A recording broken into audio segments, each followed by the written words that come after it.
I moved to the countryside hoping for peace. Just me, fresh air, and rows of herbs.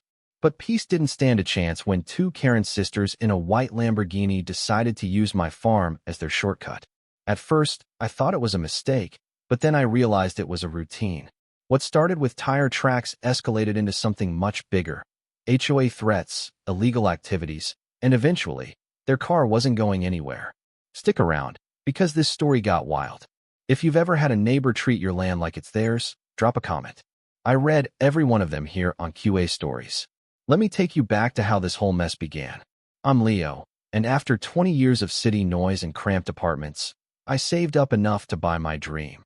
A small farm about an hour outside of town. Nothing fancy, just 8 acres of rolling green hills that took my breath away the first time I saw them. I spent my first 3 months clearing brush, planting rows of organic herbs, basil, rosemary, thyme, lavender, with plans to sell them at the local farmer's market. The work was tough, but every morning, when I checked on my plants, breathing in the fresh country air, I felt like I had finally found my place in the world. I had a 2-acre stretch I was planning to turn into something more, maybe a greenhouse or a farm stand where locals could pick their own herbs. But that dream didn't last long. Enter the Karen sisters, making an entrance that would make a tornado jealous. I'll never forget the first time I saw that white luxury Lamborghini barreling across my pristine grass field, leaving deep tire tracks like ugly scars across everything I'd worked so hard to create. At first, I thought it was a wrong turn, maybe even an emergency. It helped me sleep that night, but then the next day, at the same time, 3 p.m., the same white Lamborghini came barreling through again, cutting across my property like they owned the place. The driver didn't even slow down or look apologetic. She just plowed through, leaving fresh ruts in my grass like some sort of agricultural hit-and-run. I stood there, honestly, not believing what I was seeing. Who does that? Who drives across someone else's property like it's a public highway? On the third day, I was ready for them. I positioned myself where they usually cut through, and when the white Lambo rolled up, I waved and walked toward the car. The vehicle slowed down, and the driver's side window rolled down with a soft electric whir. Inside was a woman, maybe in her 50s, perfectly styled blonde hair, expensive jewelry catching the sunlight. She looked me up and down like I was something she'd scraped off her shoe. And before I could even speak, she said, with a condescending tone that could have frozen hell, "This shortcut's been a community tradition since my grandparents lived here. You're new, so you don't understand how things work around here." In the passenger seat was another woman, her sister, I later learned, but she wouldn't even look at me. She just stared at her hands, clearly embarrassed or scared. I tried to stay polite, explaining that this was my property and I was trying to maintain it for my farming operation. But the driver, Camille Rowan, just laughed. Not in a funny way, more like I was a toddler explaining taxes. And for a second, I just stood there, stunned, not even angry. She rolled up the window like that settled the matter. But here's what really got under my skin. As they drove away, I noticed something strange. The Lambo didn't just cut through and keep going. No, they stopped behind Camille's house, which I could see through a gap in the trees. They'd pull up to a thick, decorative hedge blocking the view from the main road, and sit there for exactly 2 minutes. Camille would honk the horn twice, softly, like some kind of signal. Then they'd drive off toward the main road like nothing happened. Looking back now, I should have known something was off. But at the time, I was focused on the fact that they were destroying my property every single day. The tire tracks were getting deeper, killing the grass, and leaving muddy ruts that looked terrible. My beautiful field was starting to look like a construction site.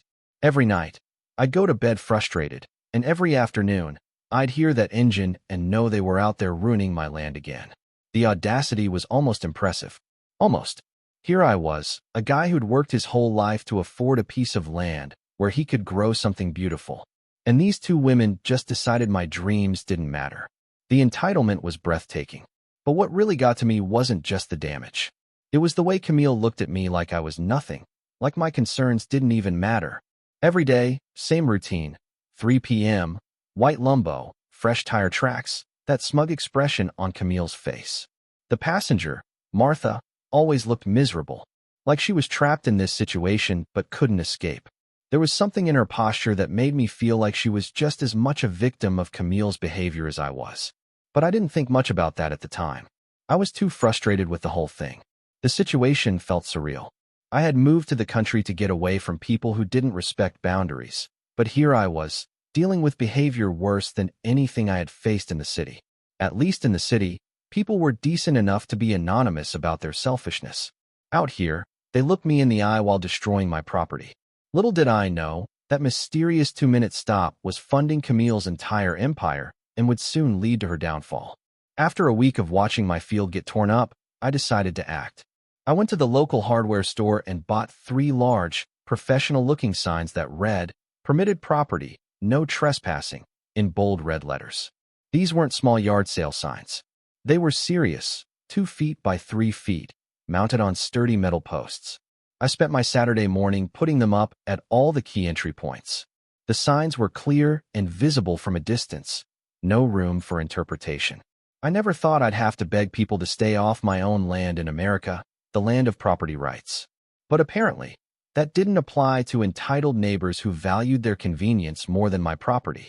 Monday afternoon came, and I positioned myself by the window, watching for the usual routine. 3 o'clock came and went. No white lumbo. I felt this little surge of triumph. Maybe the signs had worked. Maybe they had found a different route. I should have known better. I walked out Tuesday morning to find the signs were gone. Not damaged, gone. Someone had come onto my property with tools and removed every single one. The violation, I felt, was almost physical. They weren't just trespassing during the day. Now they were trespassing at night to remove the evidence that I had tried to establish boundaries. Without security cameras, I was helpless. Whoever did this was sending a message. We can access your property anytime we want, and there's nothing you can do about it. Sure enough, that afternoon, the white lumbo returned, cutting across my field again. Camille didn't even glance at me this time. She just drove through, smug as ever. The passenger, Martha, still wouldn't look at me, but I caught a glimpse of her face. She looked defeated, not defiant like Camille. The world had collapsed in the most public and humiliating way possible. I sat quietly in the back row of the community center, witnessing what can only be described as the most satisfying meeting I had ever attended. First, it was the guy from Lot 9, followed by the woman with the wind chimes. Stories poured out, fines, threats, warnings over Christmas lights. For every petty rule Camille had enforced, someone had a scar. It was like a dam had broken, and years of suppressed anger and frustration came rushing out. People who had been afraid to speak up during Camille's reign were finally free to share their experiences. The stories were remarkably similar: arbitrary enforcement, selective targeting, intimidation tactics to keep people in line. Camille had created an atmosphere of fear that went far beyond normal HOA governance. One elderly man shared how she'd threatened to fine him for having his grandson's bicycle in his driveway overnight. A young mother talked about getting written up for having chalk drawings on her sidewalk made by her kids. The politician's wife had already called a lawyer about the illegal medical treatment she was receiving, and word was spreading quickly through the wealthy social circles about Camille's unlicensed operation.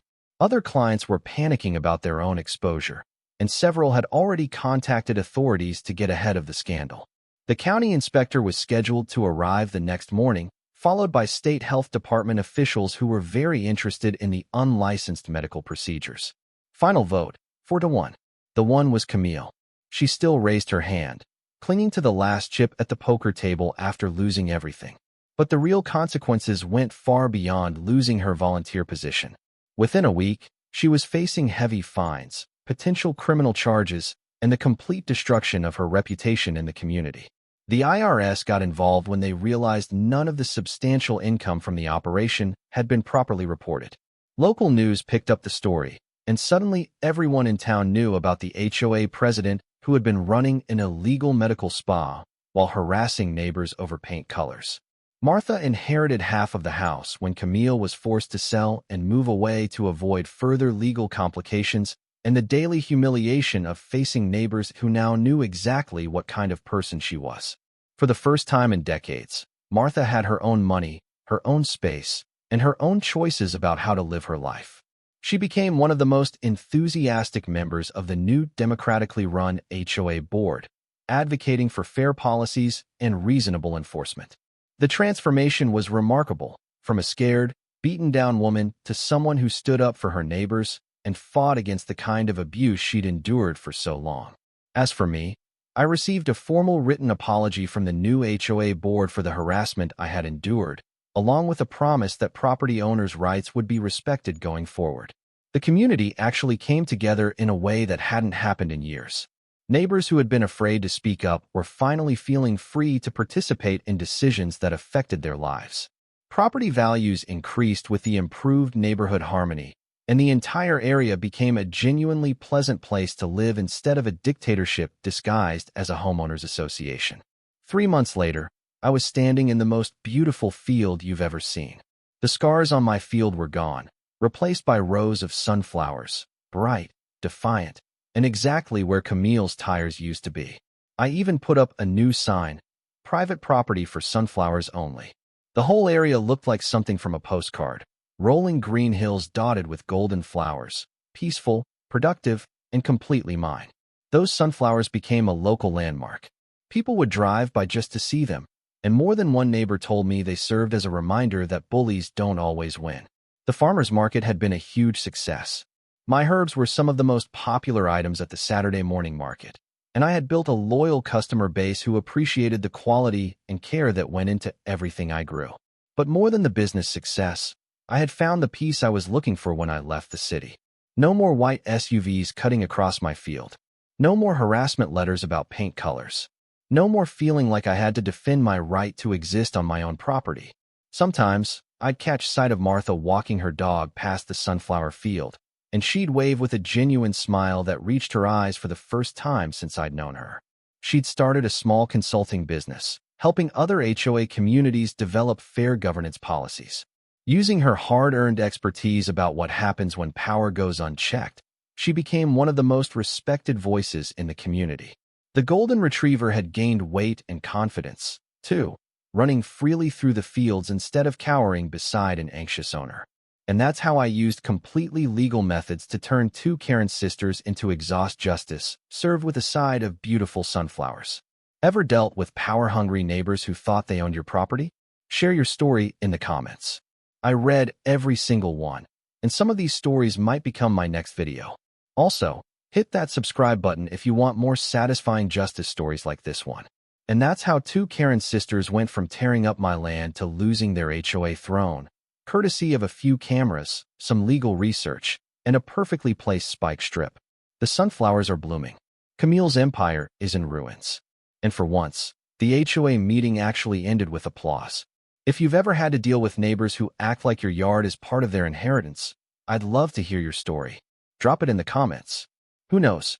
It might just show up in a future episode here on Storia Sofka.